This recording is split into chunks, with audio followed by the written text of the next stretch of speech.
what happened to Tank 300 after 1 year of very, very heavy use, and not just through mud or some kind of special sort of mud pits where people are pulling you with a variety of levers and ropes. No, this video is very, very interesting, and I translated it for you today because it is showing to us the use of a car in more realistic conditions of an explorer, of someone who is not necessarily, I mean, they're doing crazy stuff there, honestly. That is not to kind of diminish the adventures that they are going through and the paces they're putting this car through. But I thought that this kind of off-road is a little bit more of my kind of off-road and very different to the ones that were showing before. This is exploration. This guy is an explorer.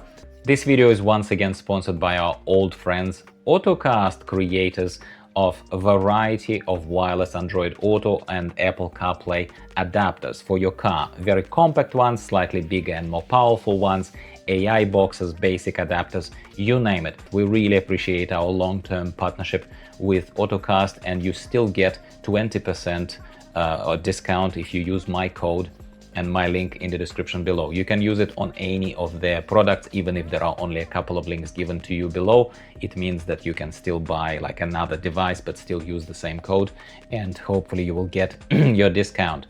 So thank you, Autocast, as always, for being with us and sponsoring this video. So let's introduce our host today. His name is Roman Voroshov. He has a personal channel, public on YouTube, obviously. So once again here, Roman, thank you very much for the content, my friend. Hopefully this will bring you some fans from English-speaking audience. I'm just doing my small part of showing off your wonderful content with my thanks. So all links, as always, are in the description to my video, and please don't make any of your comments, as always, political. I ban those people. This is not a political channel. This is purely automotive enthusiast channel. Welcome if you're new here. He also gives us a little bit of a rundown of what happened with the car, so please don't go anywhere. Why am I not on screen? Because I'm not feeling well, but the show must go on. So here you go. Here is your weekly Automotive Value Cars Australia content that you subscribed for, my friends. This vehicle, as I said, Roman has owned it for 1 year. At the moment of recording, it has 34,000 kilometers on the clock, which is respectable for 1 year. And he says that him and his friend have taken it for at least 50 off-road and camping trips around Caucasus Mountains. As you can see, it's beautiful there, and they live somewhere not very far. So it's not Moscow, it is country. Very, very cool. Very, very cool. So rough estimate he gives of the full off-road track exposure that this Tank 300 has experienced with them is about 10,000 kilometers. So that's 10,000 out of 34. I think when the car is being used so heavily, that's a very honest assessment, and a lot of time literally not in town, not on the asphalt roads, but spent like that, climbing through the mountains. If you are from Australia and from New South Wales region, some of these areas remotely remind me of Kosciuszko Mountain and Threadbow and that kind of stuff. Tell me in the comments down below if you know what I'm talking about and if you agree. It looks a bit like that, come on, it looks like that. So body, he starts with the body condition. He applied ceramic coating straight away when they were buying this vehicle, and he said it paid off because at the very least there were a lot of other exposure to other kind of things like debris, mud and all that. He doesn't even focus on that. He says it was scratched by branches like there is no tomorrow, and there is not one visible scratch on the sides here. Then he talks about the plastic quality of the fenders and thresholds. He says it's great.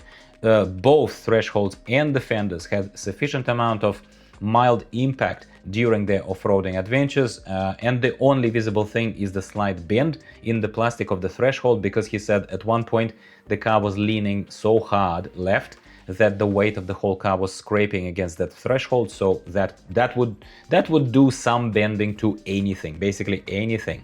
So thresholds themselves, however, the ones that are underneath the plastic, they are undamaged, even though they're made from aluminium. And even Ilya from Klubny Service, when they were disassembling this vehicle and we translated it, he was, I recall, quite skeptical about how long these thresholds would last if a heavy man stands on them. I remember he was saying, well, here is the proof that even hard impacts of off-road didn't tear them off. Of course, it's a question of what kind of heat, what kind of man, but I think you get the point loud and clear. He also clarifies here that it's a stock standard Tank 300. Considering the adventures, the only thing he did was apply custom tires. Tires are obviously custom. He says they're 33-inch Kumho 285 by 70 by 17. So he says that it's the maximum that you can comfortably fit into the wheel arch of an unmodified Tank 300 without applying any lifting kit. And speaking of lifting kit and speaking of suspension, we're kind of moving on to that part. He says that of course the 33-inch tires maybe lifted the vehicle a tiny bit, but for off-roading adventures like this, there is sufficient amount of scraping happening underneath. You can tell it's not a particularly lifted vehicle at all. And because of no special lift, the only protection that is absolutely required underneath is this steel sheet that protects the engine, and it's about 1 millimeter thick steel. The only obvious problem is that this protection sheet is not spreading wide enough to protect the side arms and levers of the independent suspension. Not much can be done about that. And he also elaborates that he could feel some stones and terrain hit and scrape those suspension arms at a few points on the adventures, and it still did nothing. So, as in nothing bad happened. Obviously, if you hit it too hard and it's unprotected, something might have happened, but they were either lucky or the vehicle simply did really well in those conditions. One thing to point out is a relatively small range of vertical movement that's built into the suspension, into the stock suspension, which in the off-road is somewhat compensated by engaging rear and front diff locks, so it keeps the vehicle moving if you're stuck or whatever. However, because that range is limited, there's just nothing that can be done about it. Sometimes, he says, you apparently can feel a knock here and there. The stock bumper is not strong enough, he says, because it got cracked from some mild impact, he says. Not like he rammed something, but obviously there was something that happened there. He zooms in and we can see the crack in one spot, and parts of it are missing over the right fog light area, which he says is being replaced under warranty. He submitted a claim, but just still waiting for that to happen. So he installed this nudge bar at the top, not even to nudge anything, but to give the whole bumper a bit of a structural rigidity and to help hold it together. I think that's clever. So did anything actually break in these very hard conditions and over a whole year of use, which is a respectable amount of time in my humble opinion, and the kilometers that they've put on it? So stock protection around the main driving shaft, a similar kind of sheet kind of steel that protects the underbelly, right? So he's referring to that thing around the main driving shaft, and it apparently got unscrewed by itself, he says. So it started dangling and knocking against the shaft, making a weird noise at some point. At first they couldn't tell what it was, but there was no breakage there upon reflection. They just lifted the car, literally screwed it back into place, and it was fine. And then the rear left internal wheel arch protection sheet, that plastic sheet that is inside of the wheel arch, became loose too. Not sure how it was originally fitted, he doesn't elaborate, and I can't remember from the disassembly video right now. Probably clipped into place, and those plastic clips must have broken because of whatever the impact was. So all they did was put some steel bolts through it, and now permanently screwed it into place, so it's all good as new now.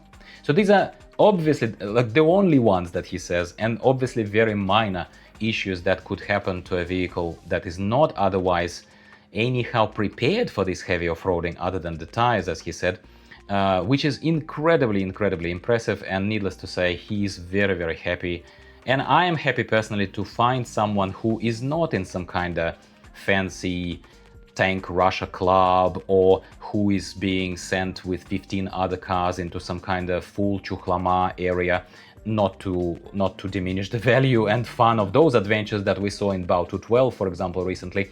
So but it's just a couple of dudes took a stock standard car, threw a couple of tires that are large tires on it, and took it up into the areas where I wouldn't dare even thinking of going. But this looks awesome and looks unique, and I hope you agree with me, because it took me a while to find this video on YouTube. I don't want to just feed you slop, because there is a lot of Tank 300 content, especially from English-speaking ones, but stuff like this you don't see every day.